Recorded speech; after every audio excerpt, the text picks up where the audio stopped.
channel YouTube Mas dan Ember.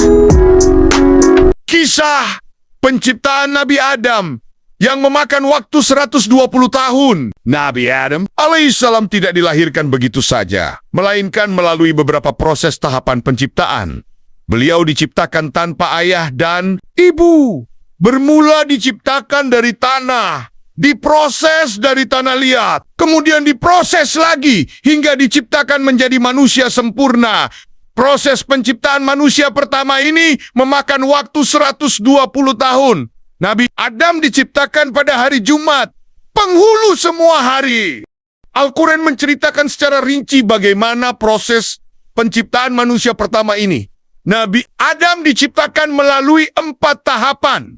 Sebelum tahapan penghembusan ruh, keempat tahapan itu adalah 1. Phase turab, 2. Phase tintri, fase hama masnun, dan 4 fase shell. Berikut penjelasannya dikutip dari tafsir Kemenak. 1. Fase turab, tanah yang belum bercampur air, yaitu fase tanah yang belum bercampur air turab. Ada beberapa ayat yang menjelaskan tentang tahapan ini, sebagaimana yang terdapat pada surah Al-Kahf ayat 37, Al-Hajj ayat 5, A'arom ayat 20, Fajr ayat 11, Ghafir ayat 67, dan Ali Imran ayat ke-59. 2 dari 6 tempat itu berada pada surah Madaniyah, yaitu Ali Imran dan Al-Hajj. Selebihnya adalah pada surah-surah Makkiyah. Salah satu di antara ayat-ayat tersebut, Allah berfirman, sesungguhnya perumpamaan penciptaan Isa bagi Allah seperti penciptaan Adam. Dia menciptakannya dari tanah. Kemudian dia berkata kepadanya, jadilah. Maka jadilah sesuatu itu. Quran Surat Ali Imran ayat 59. Dalam hadis yang diriwayatkan oleh Imam Abu Daud dan At-Tirmidzi, disebutkan proses menciptakan Nabi Adam diambil dari berbagai macam dan warna tanah yang terdapat pada seluruh lapisan tanah. Rasulullah SAW bersabda, Allah Azza wa Jalla menciptakan Adam dari segenggam tanah yang Allah ambil dari seluruh permukaan tanah, maka lahirlah anak Adam yang sesuai dengan asal tanahnya. Di antara mereka ada yang berkulit putih, merah, hitam, dan perpaduan antara warna-warna tersebut. Di antara mereka ada yang bersifat lembut dan kasar, serta perpaduan antara keduanya. Serta di antara mereka ada yang baik dan jahat. Hadis riwayat Abu Daud. 2. Fase tin tanah bercampur air. Tahapan kedua, yaitu fase tanah yang bercampur air tin. Tin adalah fase di mana setelah tanah dicampur dengan air, karena air adalah prasyarat bagi semua makhluk yang hidup. Tahapan kedua ini terdapat pada 8 tempat di 7 surah, yaitu Surat Al-An'am ayat 2, Al-Araf ayat 12, Al-Muminun ayat 12, As-Sajdah ayat 7, As-Safat ayat 11, Syed ayat 71, 76, dan Al-Isra ayat ke-61. Seluruhnya adalah surah Makkiyah.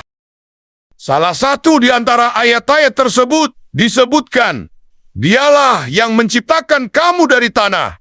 Kemudian, dia menetapkan ajal kematianmu. Quran Surat Al-An'am ayat 2. 3. Fase hama masnun lumpur hitam. Tahapan ketiga dikenal dengan istilah fase lumpur hitam, hama masnun. Fase ini terjadi setelah fase kedua, berlangsung lama, sehingga menjadi lumpur hitam yang berbau dan berubah bentuk. Fase ini disebutkan 3 kali dalam surah Al-Hayr ayat 26, 28, dan ke-33. Pada ayat 26 berbunyi, dan sungguh kami telah menciptakan manusia Adam dari tanah liat kering dari lumpur hitam yang diberi bentuk. Quran Surat Al-Hir 26. 4.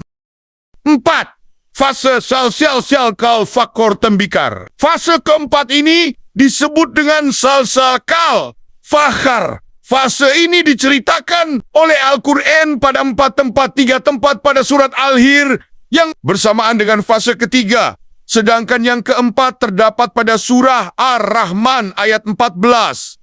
Allah berfirman, Dia menciptakan manusia dari tanah kering seperti tembikar. Quran Surat Ar-Rahman, ayat 14. Lumpur hitam hama masnun, seperti pada fase ketiga. Lalu diberi bentuk sebagaimana manusia, dalam keadaan berlubang atau kosong. Bentuk manusia yang diciptakan Allah adalah bentuk yang terbaik dari hewan-hewan yang ada. Allah berfirman, sungguh, kami telah menciptakan manusia dalam bentuk yang sebaik-baiknya. Quran Surat Atin, ayat 4. Keadaan ini calon manusia yang sudah dibentuk. Jika kering karena panas matahari misalnya, dinamakan sol-sol. Dinamakan demikian karena benda ini, jika tertiup angin akan bersuara sol-salah. Setelah fase ini, barulah masuk fase berikutnya, yaitu fase pengembusan ruh, di mana orang-orangan dari tanah liat itu, atas izin Allah akhirnya menjadi manusia yang hidup dan bisa bergerak yang disebut dengan basyar. Menurut keterangan Syekh Ahmad Al-Misri, tubuh Nabi Adam diselubungi dalam waktu 120 tahun, yaitu 40 tahun di tanah yang kering, 40 tahun di tanah yang basah, dan 40 tahun di tanah yang hitam dan berbau. Dari situ, Allah Ta'ala mengubah tubuh Nabi Adam dengan rupa kemuliaan dan tertutuplah dari rupa hakikatnya. Karena diciptakan dari tanah, malaikat dan iblis pun memandang rendah akan kejadian manusia. Setelah Allah menyempurnakan wujud Nabi Adam, para malaikat dan iblis diperintahkan bersujud kepada Nabi Adam. Maka ketika Allah memerintahkan malaikat sujud, semua bersujud kecuali iblis. Dia pun terusir dari surga karena kesombongannya. Demikian proses penciptaan Nabi Adam yang sangat sempurna, yang memakan waktu 120 tahun. Inilah satu tanda kebesaran Allah. Dan Dia Maha Kuasa atas segala sesuatu. Wallahu alam. Subscribe, like, share, dan komen